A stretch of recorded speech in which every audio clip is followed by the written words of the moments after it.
Online സ്ക്രീനിലെ തൻ്റെ പ്രകടനങ്ങളുടെ പേരിൽ മാത്രമല്ല തൻ്റെ വ്യക്തിജീവിതത്തിൻ്റെ പേരിലും രമ്യ കൃഷ്ണൻ വാർത്തകളിൽ ഇടം നേടാറുണ്ട്.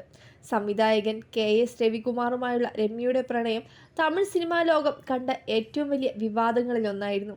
ഇന്ന് എല്ലാം പഴങ്കഥയാണെങ്കിലും അക്കാലത്ത് വലിയ കോളിളക്കം സൃഷ്ടിച്ചതായിരുന്നു. 1999 KS രവികുമാർ സംവിധാനം ചെയ്ത പടയപ്പയുടെ സമയത്താണ് ഇരുവരും സുഹൃത്തുക്കളാവുന്നത്. രമ്യയുടെ കരിയറിലെ ഏറ്റവും മികച്ച കഥാപാത്രങ്ങളിലൊന്നാണ് പടയപ്പയിലേത്. പിന്നാലെ പട്ടാലി, പഞ്ചതന്ത്രം എന്ന സിനിമകളും ഇരുവരും ഒരുമിച്ച് പ്രവർത്തിച്ചു.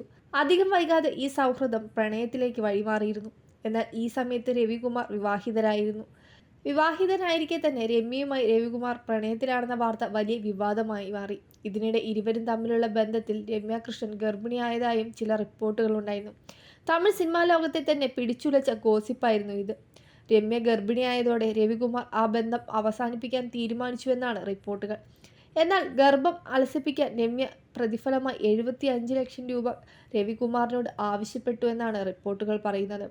ഈ തുക അദ്ദേഹം നൽകിയെന്നും അതോടെയാണ് രമ്യ ഗർഭചിത്രം നടത്തിയതെന്നും അക്കാലത്തെ ഗോസിപ്പ് കോളങ്ങൾ പറയുന്നു. എന്നാൽ ഈ വിവാദം രമ്യയുടെയും രവികുമാറിൻ്റെയും കരിയറുകളെ ബാധിച്ചില്ലെന്നതാണ് ശ്രദ്ധേയം. രവികുമാറുമായുള്ള പ്രണയ തകർച്ചയ്ക്ക് ശേഷമാണ് രമ്യ സംവിധായകൻ കൃഷ്ണ വംശിയുമായി പ്രണയത്തിലാവുന്നത്. 2003 ഇരുവരും വിവാഹം കഴിക്കുകയും ചെയ്തു. തെന്നിന്ത്യൻ സിനിമയിൽ മിന്നും താരമാണ് രമ്യ കൃഷ്ണൻ.